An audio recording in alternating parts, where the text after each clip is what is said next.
Hello everyone and welcome to Magic Time. I'm your host Thomas and today I'm here to talk about blind tasting. Now, this is a subject that seems incredibly daunting. Like, how does a human being take a glass of wine that's been poured to them and without ever seeing the label or the bottle find out the region of origin, the grape variety, and the vintage in which the wine was made? Super difficult, right?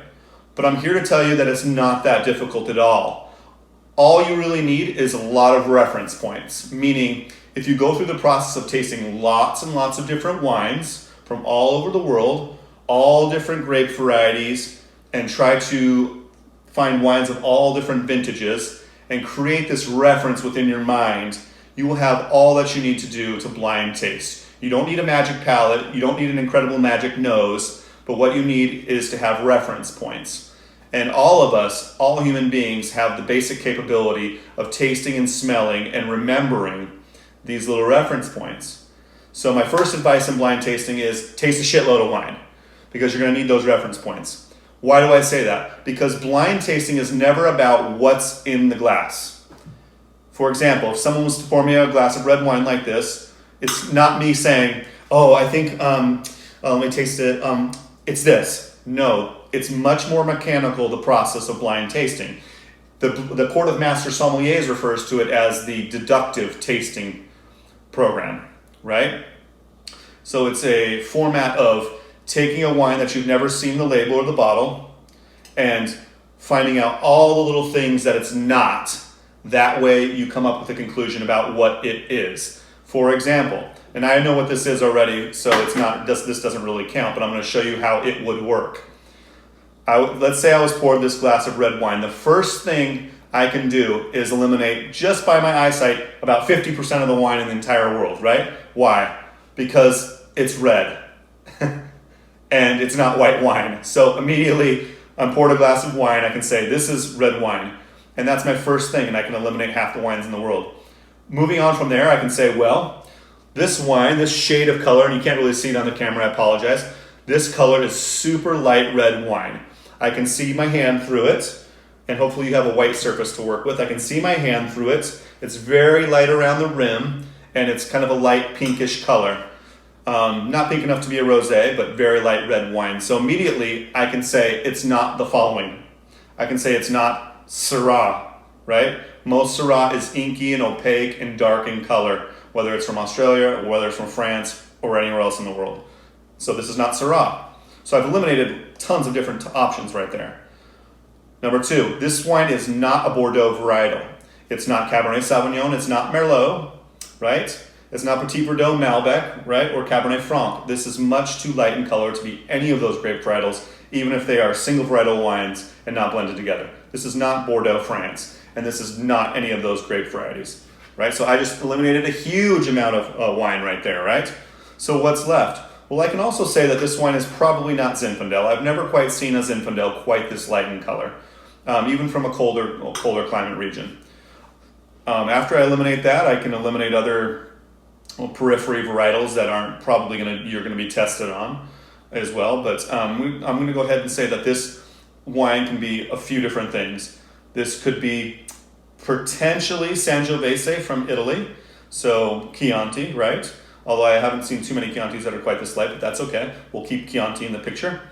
I'm going to go ahead and say that this wine could be Nebbiolo, so it could be Barbaresco or Barolo from Italy, from northern Italy, right? I'm going to go ahead and say this could be potentially Pinot Noir, definitely. And then also Grenache is in the picture. Maybe French Grenache. California Grenache is usually a little bit darker than this, but I won't rule out Grenache either. So what have I come up with? I've delineated all these different characteristics from my experience in the past and having these reference points inside of me. And I can clearly say that this wine is a lightly colored grape varietal. It could be Pinot Noir, could be Grenache, Sangiovese, and Nebbiolo. And I'm going to go ahead and throw in Gamay Noir or Beaujolais into the picture as well. Then after visually deducting everything I could possibly do, then it's time for me to smell to get the deduction points as well. So this wine, light red fruit flavors, strawberry, cherry, cranberry. I am not detecting anything that would put me in the old world, meaning in Europe. This wine is super clean. It has loads of fruit characteristic, almost smells like juicy or candy-like.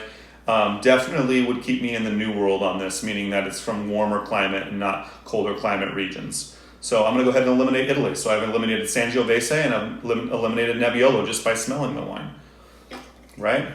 Grenache is still in the picture. I'm going to go ahead and eliminate Gamay Beaujolais too. It's not quite purple enough to be Gamay Beaujolais in the first stance. And then also I just don't smell the characteristics of Gamay. I don't smell anything that would indicate France at all with this wine. So I have Grenache and Pinot Noir left over in the basket. And then I'm going to go ahead and taste it. Now, what I'm looking for when I taste is the difference between Grenache and Pinot Noir. Pinot Noir to me is lighter than Grenache. It has big aromatics, big bold aromatics coming out of the glass. It's lighter than Grenache on the palate, higher acid usually than Grenache on the palate as well, and less tannin, right? Less mouthfeel too. So upon tasting the wine has high acid. It's very streamlined on the palate. Cherry flavors, little tiny bit of a strawberry nuance to it, but mostly cherry and cranberry. Tart. I don't get the round mouthfeel of Grenache. I don't get the super heavy strawberry characteristics of a Grenache. Also, I think it's a little bit lighter in alcohol than normally Grenache would be too. So now I'm going Pinot Noir. Now, where would this wine be? I don't think it's from Burgundy, France. I already mentioned I don't think it's from the Old World. So that leaves me with two places where it could be from here in the United States if we went stateside. This could either be from Oregon or this could be from California. Now, upon smelling the wine and tasting the wine, I know that this is really fruit-driven wine. It has lots of clarity towards the fruit side of things, not a lot of earth, not a lot of minerality tones, and the acid probably isn't quite as high as what you'd find in Oregon. So now I'm in California. Where in California? Well, I'm probably in a fine wine region in California up here in the northern coast, so Napa or Sonoma. So what would put me in the Sonoma side of things? Well, Napa Valley, the only place they really grow Pinot in this valley is in Carneros, which is the southern district of Napa. And those wines are usually darker in color than this, a little bit more bold, have a little bit higher alcohol, and sometimes can have like a little smoky characteristic. This is very light in color. This is high acid. This has got to be from the Sonoma County. And I think because the high acid and the light color, it's probably very coastal and not quite as inland when we're talking about Sonoma. So I'm going to eliminate Russian River as well. So I think it's Sonoma Coast Pinot Noir. Now, obviously, I knew this beforehand. It is Sonoma Coast Pinot Noir. But you get the essence of what I'm saying. It's pure delineation. It's pure deduction, a deductive tasting method, right? Now, when we talk about vintage, that comes down to almost always color. Can come down to the palate as well if the wine is really devoid of tannin and really light.